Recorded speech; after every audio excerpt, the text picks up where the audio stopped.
Okay, so let's say you decided to take a thick piece of acrylic here. You can see how thick it is compared to my finger. And then you cut out some windows here because you want to make a template. And my plan was to make benches out of these 2x6s I got laying around. And so what I did was I was going to use my hollow chisel mortiser, but as you can see, the pine fir, you want to use a softer wood for some of this if you're going to distress them at all. These were grabbing the hollow chisel mortiser too much, and so it was just kind of a waste of time. Well, it was getting bogged down trying to cut this stuff. And so I used a drill, and I went with a 1/2-inch bit, I think, and then just a paddle bit. And so I tried to kind of hog out the holes. The problem is, I thought, I'm just going to clean this up with the router, but the reality is that this is actually a lot to knock out for a router. So here's my router bit setup. It's a pattern bit, and so it has a collar on it. And what it does is you put your template in place. You use a couple of clamps. I have this and an Irwin here that I recently picked up. And then what happens is that bearing bit, this spins, and so this can stand still while the bit is spinning around.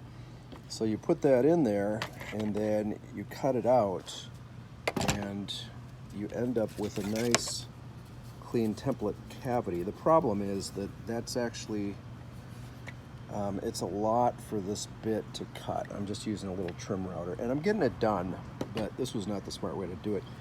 I tried to do, if you made more smaller holes, drilling this out so there was a lot less kind of hanging on, you'd be much better off. I would definitely be much better off. So let me show you the other boards. Okay, so here's my homemade template in position. The Irwin clamp. You want to use 2 clamps because otherwise it could kind of pivot on where you're clamping it down. So I use a big Irwin geared clamp here, and then just a basic cheapo clamp over here to keep it from twisting. And so you can see how much really needs to go. So if I drilled out here and here and here and here, probably 6 smaller holes, I'd have a lot less to clear out, because the problem is the bit gets too big and then it doesn't have enough wood to kind of set up on for the cut. So anyways, the other reality is you're going to chip your acrylic templates, probably. In my case, I didn't wait long enough to take the blade out and knocked it out. What I did was, to repair it, was I just put some CA glue in here with a little bit of accelerator, and I was able to make I've made multiple repairs over this series of boards. So that's my tip for you, is just put CA glue and then hold it up so it'll self-level, and then hit it with the accelerator and lock into place, and then you just take a file to smooth it out, or some sandpaper. Okay, so you're going to want to wear hearing protection, breathing protection. You're going to want to get your bit in there where you've got some space. Then you hold it steady when you turn it on. And then what I do is I cut the sides here, which is long grain. The cutter has an easier time with these than it does with the end grain, which is over here on the ends. It cuts these, the fibers running this way, a lot better. So I'm going to go to the sides and kind of go back and forth, and then I'm just going to kind of nibble away at the ends.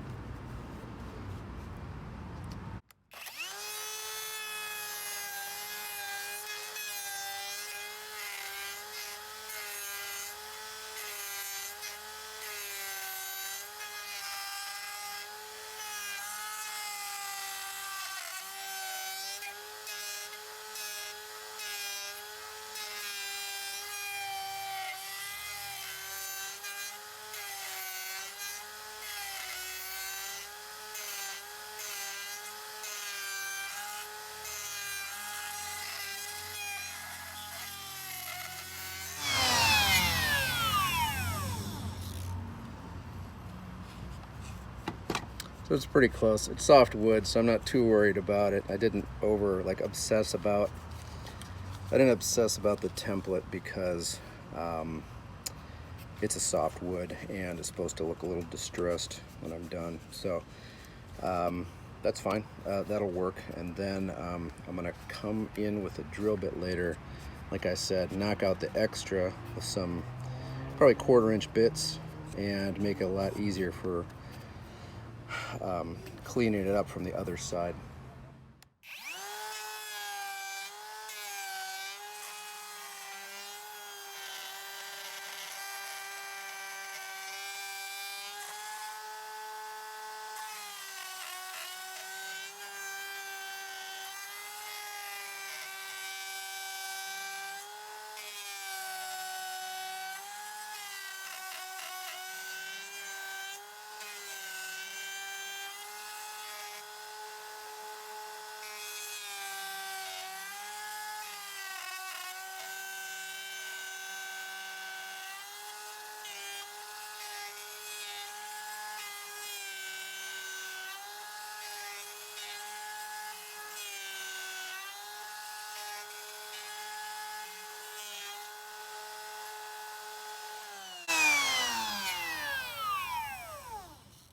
Okay, so one thing I'm going to say, and you can see my hand for reference, I made this with a scrap off a big piece of acrylic. It had this weird triangle end, and I thought, you know, I can put one mortising set here, and I can do a single here, and that'll be great. But the reality is, you want to make your templates bigger, especially because the base on the router, the little one's fine traveling around, but a full-size router is going to be out here someplace, and there's not enough room to set your clamps. So if I was really thinking of what I'm going to do is I'm going to make another one of these, or at least something that has a mortising guide like this. But I'm going to make it quite a bit longer so I can clamp it well over here so the router can travel to do what I need it to do. So, I mean, jigs you make for routers are going to depend widely, and it's going to be whatever you need to make your project work. But this is a little small for what I'm doing. Although if I get better at hogging out these holes, then the trim router will be sufficient to just clean out the extra. What's going to happen is I'm going to use a bit that's going to come in from the other side, and then the bearing will travel. It'll be a flush trim. It's going to travel around inside this cavity and use the edges of this hole as the guide. And then I'll have a very consistent hole, and then I can plug legs in. I can make them on the table saw and just make sure that they're the right width and height and whatever else, and then I can just boom, boom, boom, boom, boom, boom, boom, boom, boom, plug them in. So that's the plan.